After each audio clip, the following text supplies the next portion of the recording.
सभी दर्शकों को मेरा नमस्कार। मैं हूं आपकी होस्ट शिल्पा और आज के इस एपिसोड में हम बात करने वाले हैं back pain, slip disc, knee pain, घुटने घिस जाने की problem, knee replacement surgery, hip replacement surgery और वेरिकोन वेन्स जैसे कॉमन इश्यूज के बारे में।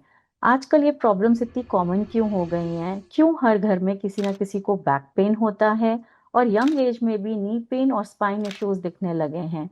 इन सब के कॉजेस, सिंपल सॉल्यूशंस और इनके लेटेस्ट ट्रीटमेंट्स के बारे में भी हम डिटेल में बातचीत करेंगे। इन सभी क्वेश्चंस को क्लियर और प्रैक्टिकल वे में समझाने के लिए हमारे साथ हैं डॉक्टर लक्ष्य गोयल, जो कि एक ऑर्थोपेडिक सर्जन हैं।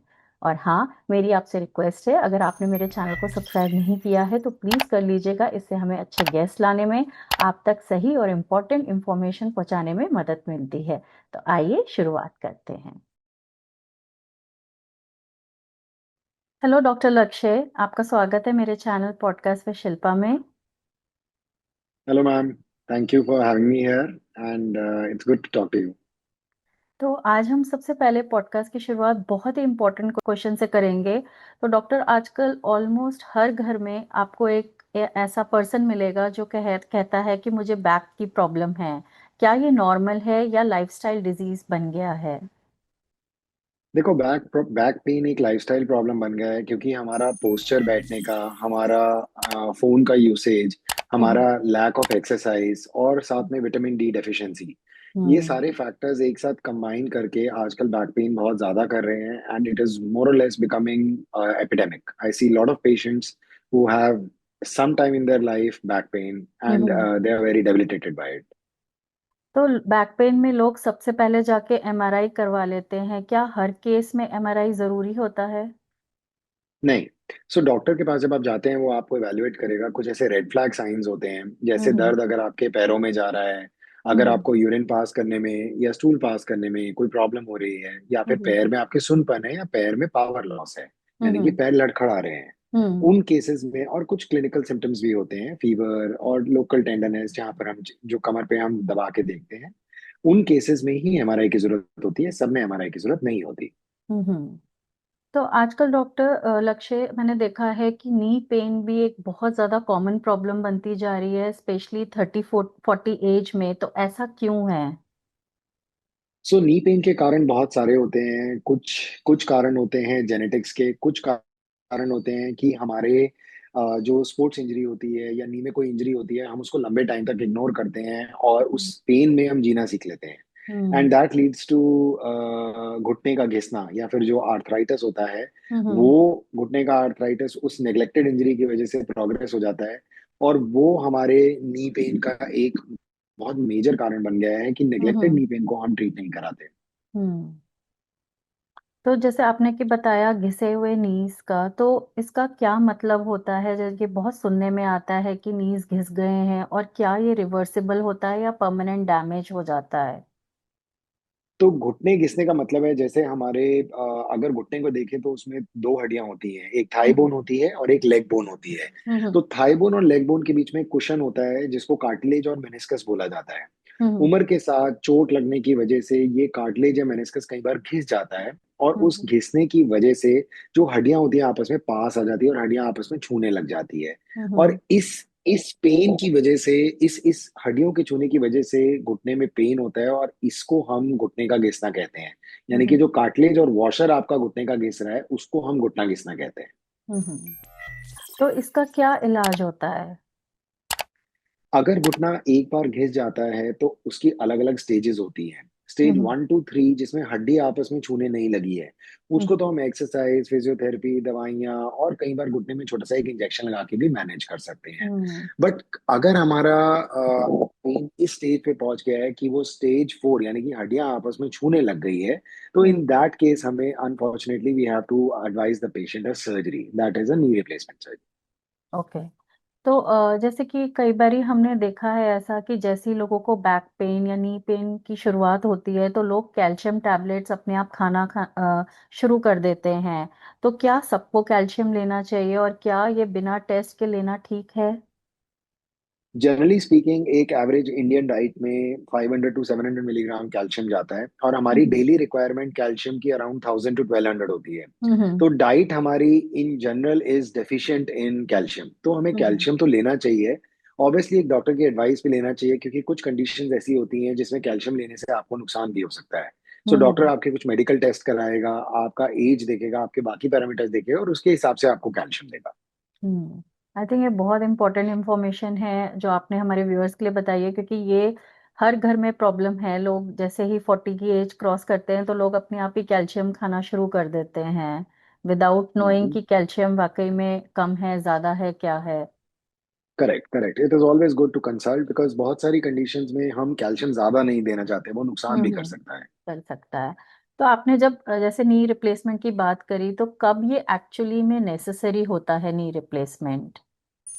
देखो, नी रिप्लेसमेंट एक ऐसी सर्जरी है जो बोला जाता है it is not offered by the surgeon, it is demanded by the patient. यानी कि हम्म ये एक ऐसी सर्जरी है जो पेशेंट बोलेगा, सर मेरे घुटने में इतना दर्द है कि मैं चल नहीं पा रहा हूँ, मैं रात को सो हम्म नहीं पा रहा हूँ, मैं अपने हम्म बाथरूम तक नहीं जा पा रहा हूँ, मैं किचन तक हम्म नहीं जा पा रहा हूँ, और हर टाइम मेरे घुटने में सूजन रहती है, और घुटना बार बार लॉक होता है। हम्म एक्सरे में कोई भी पिक्चर हो, एक्सरे में चाहे स्टेज 4 आर्थराइटिस हो, अगर पेशेंट को पेन नहीं है, चाल में लचक नहीं है, तो ऑपरेशन की जरूरत नहीं होती। बट अगर हम्म पेन, लचक, नींद खराब होना और अपने काम ही ना कर पाना, ये सब सिम्टम्स हैं, उस केस में हम सर्जरी एडवाइस करते हैं। हम्म। तो क्या नी रिप्लेसमेंट के बाद जो पेशेंट है वो नॉर्मल वॉक करना कब स्टार्ट कर सकता है?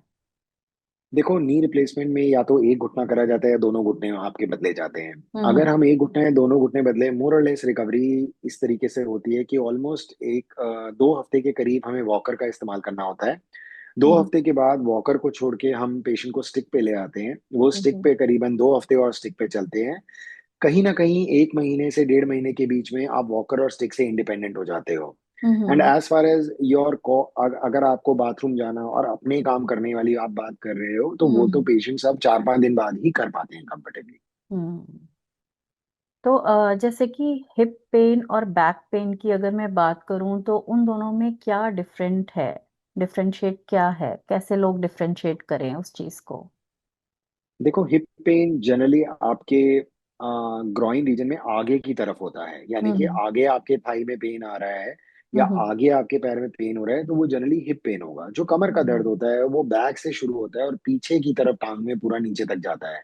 तो ओके। एक मेजर डिफरेंशिएटर तो है कि आगे पेन हो रहा है तो जनरली स्पाइन से कम चांस है, वो हिप के होने के चांस है, और जो पीछे हम्म। की तरफ पैर में जा रहा है और जो कमर से लेकर नीचे तक पूरा करंट की तरह जा रहा है, वो जनरली स्पाइन से ओरिजिनेट होता है। होता है, ओके। तो जैसे आजकल बहुत ज्यादा आईटी जॉब्स में लोग बहुत ज्यादा बैठे रहते हैं, तो क्या वो लोग अपनी स्पाइन को डैमेज कर रहे हैं विदाउट रियलाइजिंग?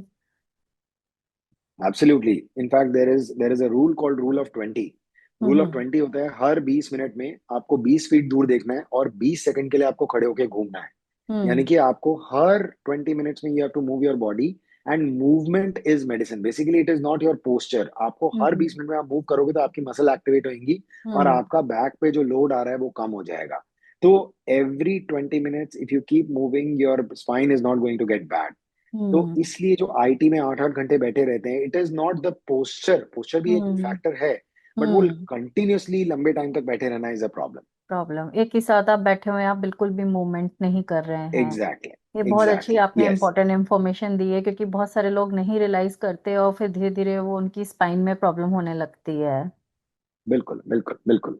और एक बहुत ही ऐसा एक इम्पोर्टेंट क्वेश्चन है जो बहुत लोग सर्च करते हैं, बहुत उन्हें प्रॉब्लम है स्लिप डिस्क के बारे में, कि स्लिप डिस्क क्या होता है, इसके अर्ली साइंस क्या हैं? देखो, स्लिप डिस्क जो आपने अभी हमने बैड पोस्चर की बात करी, हम्म स्लिप डिस्क बेसिकली आपकी स्पाइन में हड्डियों के बीच में एक कुशन होता है जिसको डिस्क बोला जाता है। हम्म जब ये डिस्क अपनी जगह से बाहर निकल जाती है दोनों हड्डियों के बीच में, तो उसको स्लिप डिस्क बोला जाता है। ये ओके। स्लिप डिस्क होने की वजह से जो आपकी स्पाइनल कॉर्ड है, जो जिनकी नसें जा रही होती हैं, ये डिस्क अपनी जगह से बाहर निकल के उन नसों को दबाती है, और ब्रेन को ऐसा परसीव होता है कि आपके पैर में कोई सुइयां चुभा रहा है या पैर में दर्द उठ रहा है, जबकि हम्म प्रॉब्लम आपकी स्पाइन में हो रही होती है। तो हम्म अल्टीमेटली स्लिप डिस्क में आपकी स्पाइन में दो हड्डियों के बीच में डिस्क स्लिप होकर आपकी नसों को दबाती है, जिसकी वजह से आपको पेन परसीव होता है। हम्म। तो इसका क्या ट्रीटमेंट होता है? Ultimately, the rule of 20 that we talked about, and hmm also exercise and core strengthening. Hmm Mostly 90% of the back pain and slip disc, they can be managed very well with exercise physiotherapy. So hmm अगर आपका core strong है, posture correct है, और आप movement कर रहे हैं, and you are not static, एक जगह बैठे नहीं रह रहे, तो आपका hmm back pain will not become a chronic problem, you will not have slip disc. But hmm. अगर स्लिप डिस्क हो भी गया है, तो हम एक्सरसाइज और फिजियोथेरेपी से उसको बहुत अच्छे से मैनेज कर सकते हैं। तो बहुत से लोग जैसे घर में जिनको बैक पेन कई बार हो जाता है तो वो वाटर बॉटल थेरेपी या फिर जो इलेक्ट्रिक आजकल हीट पैड्स आते हैं माइक्रोवेव वो लगाते हैं, तो क्या उससे भी आराम मिलता है? इसमें हमें हीट करना चाहिए या कोल्ड करना चाहिए? इसमें भी लोगों को बहुत कंफ्यूजन रहता है आजकल। जनरली बैक पेन एक क्रॉनिक प्रॉब्लम होती है, अगर लंबे टाइम से किसी को हो रहा है तो हम लोग हीट थेरेपी एडवाइस करते हैं। हम्म हीट थेरेपी ब्लड फ्लो भी बढ़ाती है, मसल को थोड़ा रिलैक्स भी करती है। तो स्लिप डिस्क हम्म में अगर आपके पास इलेक्ट्रिक हीटिंग पैड है, हॉट वाटर बॉटल है, any form of heat therapy is okay. So hmm if you are having back pain, heat therapy is advisable, not ice pack. Ice pack can hmm. Cause further spasm और वो और problem कर सकता है, तो heat करता therapy है। Is advisable. Okay. तो सबसे कॉमन ऐसी डेली हैबिट्स क्या हैं जो साइलेंटली बोन्स और जॉइंट्स को डैमेज कर रही हैं आजकल? The biggest problem is not doing exercise. हमारी जो बोन्स हैं उनका जो टर्नओवर होता है वो लोडिंग अनलोडिंग से होता है, यानी कि उन पे अगर वेट ना पड़े, उन पे कंटिन्यूस एक्सरसाइज ना हो, तो हम्म वेट ना पड़ने की वजह से उनका टर्नओवर स्लो हो जाता है। वो सिर्फ हम्म बोन खाली खोखली होती रहती है, उसमें आके कैल्शियम जमा नहीं होता है। So the hmm biggest problem is if you are not exercising, अगर आप मसल स्ट्रेंथ नहीं बढ़ा रहे हो जिससे बोन्स पे हम्म लोडिंग अनलोडिंग नहीं हो रही है, तो आपको साइलेंटली आपकी बोन्स खोखली हो रही है, and you are hmm. Having osteoporosis basically. तो अगर मैं आपसे एक और इम्पोर्टेंट बहुत ही टॉपिक है जिससे लोग बहुत आजकल परेशान रहते हैं, दैट इज वेरिकोन्स वेन्स। तो वो क्या होता है और उसके अर्ली साइंस क्या हैं? वेरिकोज वेन, जैसे अगर आप बात करें हमारे पैरों में जब खून जाता है, तो हम्म पैरों से खून ऊपर आने के लिए भगवान ने हमें पैरों में एक मोटर दी हुई है। ठीक है, हम्म जिससे पैरों से खून वापस हार्ट में आता है, क्योंकि नीचे हम्म। से पंप करना होगा। तो एक पंप हार्ट हो। हमारा दिल ओके। में होता है, और हम्म एक हार्ट पैरों में भी दिया हुआ है, जो मसल्स होती हम्म हैं। हम्म कई बार क्या होता है, जो इनकी पाइपें होती हैं जिनसे ये ब्लड जा रहा है हार्ट में, ये पाइप्स थोड़ी सी लीकी हो जाती हैं, यानी एज के हम्म साथ इनके वाल्व खराब हो जाते हैं। और हम्म उन लीकी पाइप की वजह से जो नसें हैं पैरों में, ब्लड इकट्ठा शुरू होने लग जाता है, और उनको वेरिकोज वेन बोला जाता है। हम्म इसका कारण लंबे टाइम तक खड़े रहना, और बहुत सारे कारण होते हैं, बट मेजर कारण जो है वो लंबे टाइम तक खड़े रहना होता है। और हम्म ये वेरिकोज वेन जब इनमें खून इकट्ठा हो जाता है, तो ये पेनफुल हो जाती है। और हम्म। इसको इसी को बेसिकली यही कारण है, मेजोरिटी पीपल को जो लंबे खड़े रहते हैं और एज के साथ उनको वेरिकोज वेन होता है। होता है। ओके। तो इसमें अगर हम क्या वेरिकोन वेन्स का ट्रीटमेंट बिना सर्जरी के पॉसिबल होता है? डिपेंड्स, अगर वो वेरिकोज वेन उस स्टेज पे हैं जिसपे हम कंप्रेशन स्टॉकिंग्स, यानी कि वेरिकोज वेन एक बार होने के बाद हम्म आप उसको बढ़ने से रोक सकते हो। अगर उसको खत्म करना है तो उसको सर्जरी, लेजर से सर्जरी करते हैं। बट अगर उसको बढ़ने से रोकना है तो हम लोग स्टॉकिंग्स एडवाइस करते हैं, जो एक तरीके की सॉक्स होती है जो हम्म कंप्रेशन देती है बेसिकली लेग्स में। हम्म तो वो स्टॉकिंग्स हम एडवाइस करते हैं, वो पूरी लेग में आपके कंप्रेशन देती है, जिससे और फर्दर वेरिकोज ना बढ़े। और हम्म। जो वेरिकोज बहुत मोटी या पेनफुल हो जाती है, जिसमें अल्सर हो जाता है, उसमें हम लेजर थेरेपी एडवाइस करते हैं। ओके। तो क्या लोग अपनी कोई डेली लाइफ में भी चेंजेस ऐसे कर सकते हैं कि उन्हें वेरिकोन्स वेन्स ना हो या फिर आगे और वो ना बढ़े? So one of the biggest changes, लंबे टाइम तक खड़े ना रहे एक हम्म पोजीशन में। And the second thing that they can do is पेट पर बहुत ज्यादा टाइट कोई बेसिकली बेल्ट या पैंट ना पहने, क्योंकि हम्म उससे खून, पैर में ज्यादा प्रेशर आएगा और खून इकट्ठा होने के ज्यादा चांस है। हम्म मेजर ये दो चेंजेस करके अगर कहीं बैठे हैं, लंबे टाइम तक बैठे हैं, तो पैर के नीचे, पैर की मूवमेंट करते रहे, एंकल मूवमेंट करते रहे, जिससे पैर का पंप चलता रहे। हम्म। और बेसिकली यही मेन चीजें हैं जिनसे वैरिकोज वेन को हम प्रिवेंट कर सकते हैं। कर सकते हैं। आई थिंक आपने बहुत वैल्यूबल और इम्पोर्टेंट इन्फॉर्मेशन दी है व्यूअर्स के लिए। I totally agree with you. कई बारी वुमेन्स होती हैं किचन में बहुत ज़्यादा काम होता है उनको, तो वो लॉन्ग आवर्स तक खड़ी रहती हैं। प्रेगनेंसी में भी ऐसा होता है हम वुमेन्स के साथ में। एब्सोल्युटली, हाँ, तो वो एब्सोल्युटली, तो एब्सोल्युटली। उसमें हम कर सकते हैं कि थोड़े टाइम खड़े रहें, फिर थोड़ा बैठ जाएं, फिर दोबारा खड़े होकर के काम कर लें, तो हम इससे प्रिवेंट कर सकते हैं। बिल्कुल, बिल्कुल, तो एब्सोल्युटली, अब दैट्स हमारा ट्रू। नेक्स्ट सेगमेंट है, हम थोड़ा डीप में जाते हैं। इसमें ऑस्टियो अर्थराइटिस क्या होता है और ये क्यों होता है? देखो, ऑस्टियो आर्थराइटिस, ऑस्टियो मतलब बोन, आर्थराइटिस मतलब हम्म। जॉइंट और इन्फ्लेमेशन, यानी हम्म। कि बोन के जॉइंट में इन्फ्लेमेशन घिसना is hmm. Osteoarthritis. Hmm. Osteoarthritis किसी भी जोड़ का हो सकता है, shoulder, knee, hip, basically hmm. किसी भी जोड़ में इन्फ्लेमेशन होने को ऑस्टियोआर्थराइटिस बोलते हैं। हम्म। और अगर हम आप अगर कहीं नी रिप्लेसमेंट का डिसीजन लेते हैं तो क्या पेन को देख के या एक्सरे को देख के या मोबिलिटी को देख के लिया जाता है? सो नी रिप्लेसमेंट का डिसीजन कभी भी एक्सरे को देख के नहीं लिया जाता। नी रिप्लेसमेंट का हम्म। डिसीजन पेशेंट देख के लिया जाता है। अगर हम्म। पेशेंट को पेन है, पेशेंट को सिम्टम्स है, पेशेंट की चाल में लचक है, चलने में प्रॉब्लम हो रही है, अपने काम करने में प्रॉब्लम हो रही है, हम्म। उसके साथ साथ एक्सरे कराया जाता है जो हमें सर्जरी को प्लान करने में हेल्प करता है। तो okay. Basically it is the patient जो बताएगा हमें कि मेरे को पेन बहुत ज्यादा है तो मेरे को सर्जरी करा। ओके।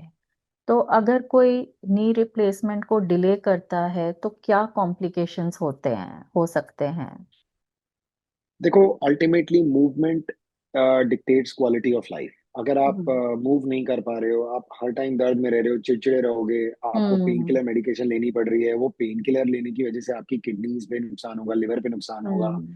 और अल्टीमेटली जैसे जैसे आपके घुटने घिसते हुए चलते रहोगे तो घुटने और घिसते जाएंगे। मेरे हम्म। मेरे जो गुरु हैं वो एक ही एग्जांपल देते हैं कि अगर पंचर टायर पे गाड़ी चलाओगे तो गाड़ी के इंजन भी खराब होंगे ना। तो सही सिंपल बात सी है। बात है, हम्म। ऐसी घुटनों का है कि अगर हम्म। घुटने खराब है तो कुछ टाइम बाद आपके कमर में दर्द, हिप में दर्द और बाकी जगहों में आपके हम्म। दर्द शुरू होना शुरू हो जाए। हम्म। और अगर हम हिप रिप्लेसमेंट की बात करें तो हिप रिप्लेसमेंट कब अनअवॉइडेबल हो जाता है? Again hip replacement is also indicated अगर हिप में आर्थराइटिस हो, ऑस्टियोआर्थराइटिस हो, और हम्म। सेम पैरामीटर्स जो हमारे नी के होते हैं, यानी कि हिप हम्म। में कभी किसी को पेन है इतना ज्यादा है कि अपने काम नहीं कर पा रहा और उसकी लाइफ इफेक्ट हो रही है, चलने में उसके पैर में लचक आ गई है। हम्म। और कई बार कुछ हिप हिप के फ्रैक्चर्स होते हैं जो ओल्ड एज पीपल, जो ओल्ड एज पेशेंट्स होते हैं, घर पे जब गिर जाते हैं उसकी वजह से फ्रैक्चर हो जाते हैं, तो उसमें कई बार हम्म। हिप रिप्लेसमेंट इंडिकेटेड होता है। होता है। तो हिप रिप्लेसमेंट के बाद में रिकवरी टाइम या नॉर्मल लाइफ का कितना टाइम लगता है, इसमें टाइमलाइन कितना होता है? Hip replacement people generally do well, they recover faster. उनका हम्म। 2 हफ्ते तक वॉकर यूज करना होता है और ऑलमोस्ट 2 हफ्ते तक स्टिक यूज करनी होती है, एंड मोर और लेस 1.5 से 2 महीने में you are back to your normal life. That's a good information कि अपना अगर किसी को कराना हो तो उसको कई बार ये होता है मन में कि पता नहीं हम कितनी देर बाद एक नॉर्मल रूटीन में वापस आ पाएंगे। हम्म। यस, यस, हम्म। यस। और कैसे लोग पता करें कि पेन नर्व का है या मसल स्पाइन का है? ये कंफ्यूजन बहुत सारे लोगों में होता है। सो स्पाइन का पेन इज नर्व का पेन ओनली, बिकॉज नर्व का पेन ही स्पाइन के थ्रू ट्रैवल करके ब्रेन में जाता है। ओके। तो स्पाइन का पेन और जॉइंट का पेन डिफरेंशिएट करना होता है। जो हम्म। एक, जब आप डॉक्टर के पास जाते हो वो आपके कुछ टेस्ट करेगा, यानी कि आपको हम्म। एग्जामिन करेगा, आपके हम्म। हिप की हम्म। मूवमेंट, नी की मूवमेंट देखेगा, आपका हम्म। स्पाइन का टेस्ट देखेगा। इन हम्म। टेस्ट से और आपकी हिस्ट्री के बेसिस पे एक डॉक्टर हम्म। डिफरेंशिएट कर सकता है। जनरली पेशेंट के लिए डिफरेंशिएट करना थोड़ा मुश्किल होता है। हम्म। तो अगर हम अपने नेक्स्ट सेगमेंट की बात करें, लाइफस्टाइल एंड प्रिवेंशन, तो अगर किसी को बैक पेन है तो रेस्ट लेना बेटर है या फिर मूवमेंट और एक्सरसाइज करना बेटर है उस केस में? That depends. अगर मान लो आपको कुछ भारी वजन उठा रहे थे, आप घर पे इधर से उधर रख रहे थे और एकदम से आपकी मांसपेशी कमर की जकड़ गई और एकदम से दर्द शुरू हो गया है, तो it is hmm. Advisable that ये 24 to 48 आवर्स का रेस्ट, यानी कि रेस्ट मतलब बेड रेस्ट नहीं रिकमेंडेड है, बट ऐसे ये नहीं है कि बाहर जा रहे हैं और सारे काम हम्म। कर रहे हैं, वो सब रिकमेंडेड नहीं होता। हम्म। हम्म। बेड रेस्ट आजकल किसी भी टाइप के बैक पेन में नहीं रिकमेंडेड है। जो पहले था, हम्म। आज से 5 साल 10 साल पहले का फंडा था, वो अब फंडा नहीं है। तो अभी हम्म। हर बैक पेन में हम बोलते हैं आप अपने जरूरी घर के काम कर लो, बाथरूम जाना है कुछ हम्म। चले जाओ, किचन तक जाना है चले जाओ, बट लेकिन हैवी लिफ्टिंग और घर से बाहर जाना, गाड़ी में बैठ के ट्रैवल करना, वो सब नहीं करना। So hmm. Rest is not recommended, it is recommended that you move only for your essential activities. और एक ऐसा लाइफस्टाइल है जो हर लोगों के मन में कंफ्यूजन रहता है, जिम या रनिंग क्या सेफ होता है जॉइंट्स के लिए, क्या रिस्की भी हो सकता है? क्योंकि बहुत सारे लोग कहते हैं कि ट्रेडमिल पे अगर आप वॉक करते हैं तो आपके घुटनों में वो प्रेशर डालता है। That's a very good question. And I think gym and running, if you hmm. don't have arthritis, अगर घुटने नहीं घिसे हैं, आपको पेन नहीं है, तो they are wonderful for you. Treadmill hmm. is okay. It's good to run on treadmill. हम्म। अगर आपको पेन नहीं हो रहा है, घुटने में सूजन नहीं आ रही है, तो you continue doing that. अगर आपको घुटने में आर्थराइटिस हो गया है, यानी कि घुटना घिस गया है, तो ट्रेडमिल की प्रॉब्लम ये है कि उसमें सेम पॉइंट पे घुटने में बार बार प्रेशर आता है। तो हम्म। उसकी वजह से जिसका घुटना घिस गया है उसका पेन कई बार ट्रेडमिल करने से बढ़ जाता है। तो हम्म। जिसको आर्थराइटिस हो जाता है हम उसको ट्रेडमिल रेकमेंड नहीं करते, हम उसको बोलते हैं आप बाहर पार्क में या घर के आसपास कोई वॉकिंग एरिया है तो उधर जाके वॉक करो, ताकि अलग अलग पॉइंट्स पे आपके नी में लोड आए and you know that force is evenly distributed. Hmm. So so if you have arthritis, don't do treadmill. But if you don't have arthritis, go to gym, do treadmill. And injury prevention के लिए warm up कितना important है, क्योंकि बहुत सारे लोग without warm up they do it exercises and sports, तो ये कितना इम्पोर्टेंट है? I think it's very important to do a warm up because most of the players they have had their careers ended because अगर उनको injury बिना warm up के उन्होंने खेला या बिना हम्म। वार्म अप के जिम किया, they will invariably have a injury which requires a surgery.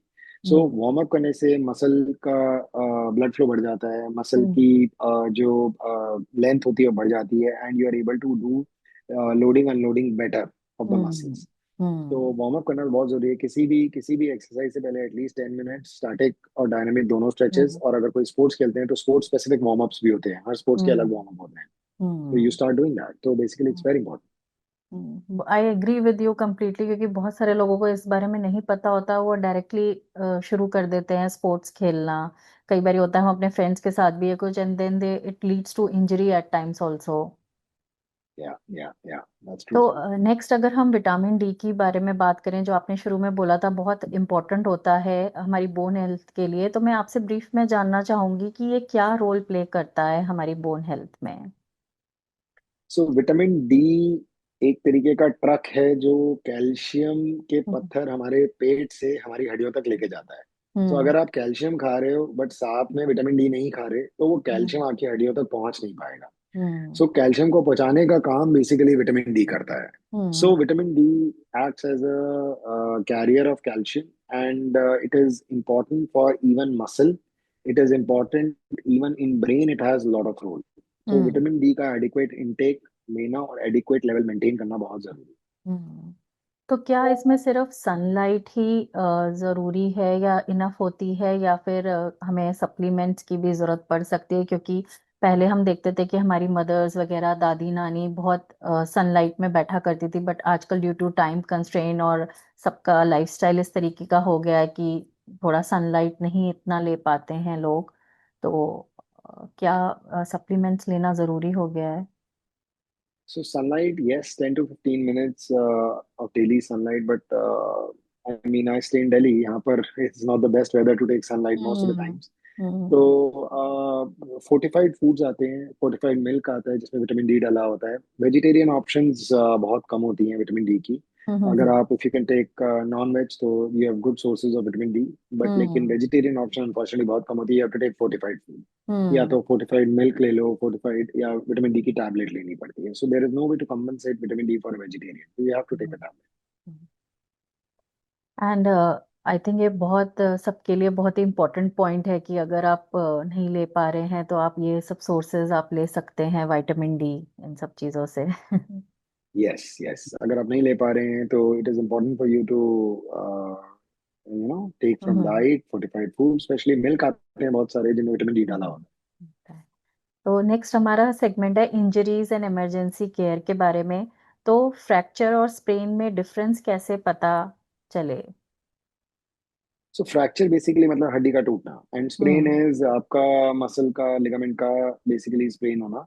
तो हम्म। फ्रैक्चर विल बी आपका जब हड्डी टूट जाएगी तो आपका लिम्ब जहाँ भी फ्रैक्चर हुआ है वहां पर क्रेपिटस यानी कड़कड़ आवाज आती है, और you know and the pain is much more severe as compare hmm. To a sprain. हम्म। वेराज एक स्प्रेन में पेन सीवियर हो सकता है, बट स्प्रेन के अलग अलग ग्रेड्स होते हैं, उसके हिसाब से your pain will be much lesser as compared to a fracture. And hmm. ultimately, the way to differentiate it is a doctor who sees you and gets an X-ray done. Okay, तो इसके लिए वो x ray देखकर बता सकते हैं कि fracture है कि नहीं है। Yes, yes, yes, yes. और हेयर लाइन फ्रैक्चर भी एक होता है डॉक्टर लक्ष्य, वो क्या होता है जिसे लोग कई बार इग्नोर कर देते हैं? So hairline fracture मतलब हड्डी में छोटा सा क्रैक बेसिकली हम्म। होना, जिससे हड्डी अपनी जगह से हिली नहीं है. और हम्म। वो छोटा सा क्रैक एक इनकम्प्लीट फ्रैक्चर होता है, लेकिन लोगों को पेन इतना नहीं होता, कई बार उस पर चलते रहते हैं अनफॉर्चुनेटली, तो पेन भी बढ़ जाता है और कई बार वो हेयरलाइन फ्रैक्चर कंप्लीट फ्रैक्चर में कन्वर्ट हो जाता है। तो उसमें भी रिकवर करने में काफी टाइम लगता है अगर किसी को हेयरलाइन फ्रैक्चर हो जाता है तो? Any fracture generally depends upon location of fracture, क्या है, कहाँ पर ओके। फ्रैक्चर हुआ है, hmm. But it would take around 3 weeks for them to recover. Recover. और प्लास्टर कब लगता है? आई थिंक ये ऐसा क्वेश्चन है जो हर कोई जानना चाहता है। और कब सर्जरी जरूरी होती है? फ्रैक्चर की लोकेशन, फ्रैक्चर का टाइप और फ्रैक्चर किस तरीके का है देख के हम्म। सर्जरी और प्लास्टर में डिसाइड करा जाता है। हर फ्रैक्चर को ऑपरेट करने की जरूरत नहीं है, बट हर फ्रैक्चर को प्लास्टर लगा के भी ठीक नहीं करा जा सकता। Hmm. So it depends upon fracture कहाँ है, कैसा है और किस तरीके से हुआ है। हम्म। क्या आपके पास लोग आते हैं और कहते हैं कि डॉक्टर साहब प्लास्टर कब उतरेगा? हाँ, plaster is a very uncomfortable thing to have, but hmm. people generally are very, in a rush कि जल्दी हटा दो डॉक्टर साहब, but I hmm. generally counsel them what is the hmm. appropriate time, and हम्म। उसमें negotiate ना करें तो better है। तो we generally, for a fracture, we generally keep plaster between 4 to 6 weeks, hmm. and उससे पहले नहीं हटाना चाहिए। ओके। नेक्स्ट सेगमेंट हमारा मिथ्स एंड फाइनल क्लैरिटी के ऊपर है। तो टाइटेनियम इम्प्लांट्स क्या होते हैं और क्या बॉडी में सेफ होते हैं? So titanium implants basically are implants का मटेरियल होता है जो टाइटेनियम या स्टील के बने होते हैं। हम्म। और इन इन इन इम्प्लांट्स की बायो इलास्टिसिटी बिल्कुल बोन्स की तरह होती है। हम्म। सो आजकल के जितने भी नए इम्प्लांट्स हैं, they are made out of titanium, hmm. And they are very biocompatible, and generally they are very less reactive. Okay. तो स्टेनलेस स्टील के भी इम्प्लांट्स होते हैं या अभी वो यस, रिप्लेस हो एस गया एस। है? नहीं नहीं, एसएस टाइटेनियम दोनों में होते हैं implants, okay. And depending upon surgeon, depending upon patient, patients are hmm. Given both options, and we choose either depending upon the fracture type and location and what the patient wants. हम्म। तो एक question मेरे mind में आ रहा है, क्या ये metal रहने से फ्यूचर में कुछ प्रॉब्लम हो सकती है? नहीं, इनफैक्ट बहुत बार हम लोगों को बोलते हैं कि इम्प्लांट को अंदर ही रहने दो, इम्प्लांट को निकालना लगाने से ज्यादा मुश्किल है। तो बहुत ओह। बार हम पेशेंट को ये बोलते हैं कि अगर इम्प्लांट कोई प्रॉब्लम नहीं कर रहा है, कोई इन्फेक्शन नहीं है उसमें, कोई इरिटेट नहीं कर रहा है, कहीं चुभ नहीं रहा है, तो उसको मत निकलाओ and let it be inside, कोई प्रॉब्लम नहीं। तो आपका जो आपका डेली रूटीन है, लाइफस्टाइल है या डाइट है, उसमें कोई प्रॉब्लम नहीं कोई होगी? प्रॉब्लम नहीं, कोई ओके। प्रॉब्लम। ये बहुत अच्छी इंफॉर्मेशन आपने दी, क्योंकि कई बार हम जिसको नहीं इतनी अवेयरनेस होती है तो हमें लगता है कि हमारे अंदर इम्प्लांट किया गया है, तो वो अब पता नहीं हमारे अंदर क्या कर रहा है, वो डॉक्टर साहब कब उसको रिमूव करेंगे। एंड ये तो question generally mostly patients operation से पहले वो बेचारे इतने दर्द में होते हैं, बट फिर भी ये क्वेश्चन हाँ। जरूर पूछते हैं कि सर बाद में निकलवानी पड़ेगी क्या प्लेट? हाँ। तो क्या सर्जरी के बाद पेन हमेशा रहता है या ऐसा कुछ कि विंटर्स में बढ़ जाता है? किसी ने अपनी कोई भी सर्जरी कराई हो, नी रिप्लेसमेंट या कोई भी बोन सर्जरी कराई हो, तो कई बार ये ऐसा सुनने में आता है कि सर्दियों में दर्द बढ़ गया क्योंकि सर्जरी कराई हुई है, ऐसा कुछ है? ऐसा नहीं होता। तो जनरली अगर आपको विंटर्स में सारे जॉइंट पेन्स का इंसिडेंस बढ़ जाता है, तो वो सर्जरी की वजह से नहीं, वो जनरली सारे जॉइंट्स हमारे बॉडी के विंटर में ज्यादा पेन करते हैं, बिकॉज हम्म। इन्फ्लेमेटरी मार्कर्स ज्यादा सिक्रीट होते हैं, उसकी वजह से वो हम्म। पेन ज्यादा करते हैं। So hmm. It is not related to surgery, it is just the body's physiology. Hmm. Thank you so much doctor Lakshya. I think आपने बहुत ही वैल्यूबल और इम्पोर्टेंट इंफॉर्मेशन दी है हमारे व्यूअर्स के लिए, और ये हमारे व्यूअर्स के लिए बहुत ही हेल्पफुल रहेगी आज की इंफॉर्मेशन। लास्ट मेरा आपसे एक क्वेश्चन है कि एज के साथ लोग अपनी बोन और जॉइंट हेल्थ को कैसे मेंटेन करें? जो भी इस एपिसोड को देखेगा उनके लिए एक मैसेज आपकी तरफ से। फर्स्ट एंड फॉरमोस्ट, एक्सरसाइज को प्रायोरिटी बनाना है। ये नहीं हम्म। करना कि काम खत्म होगा फिर एक्सरसाइज करेंगे, नहीं, हम्म। एक्सरसाइज करेंगे फिर काम पे जाएंगे। So think hmm. Of exercise that way. Loading unloading से बोन स्ट्रेंथ बढ़ती है, बोन क्वालिटी इंप्रूव होती है, मसल स्ट्रेंथ बढ़ती है, और वो बहुत इंपॉर्टेंट है हमारी बॉडी की हेल्थ के लिए। हम्म। एंड सेकंड चीज is diet, control your diet, control your weight, take hmm. adequate amount of calcium, hmm. and that should take care of your bone as well as your muscle health. So diet and exercise are the most important parameters. Thank you so much doctor लक्ष्य, इतनी अच्छी information देने के लिए और हमारे viewers के लिए। प्लीज इस एपिसोड को ज्यादा से ज्यादा लोगों तक शेयर कीजिए। क्या पता आपकी एक शेयर किसी की बोन हेल्थ या जॉइंट हेल्थ को बेटर बना सके और उनकी ओवरऑल क्वालिटी लाइफ की इम्प्रूव कर सके। Thank you so much for tuning in to podcast with Shilpa. See you in next episode. Thank you.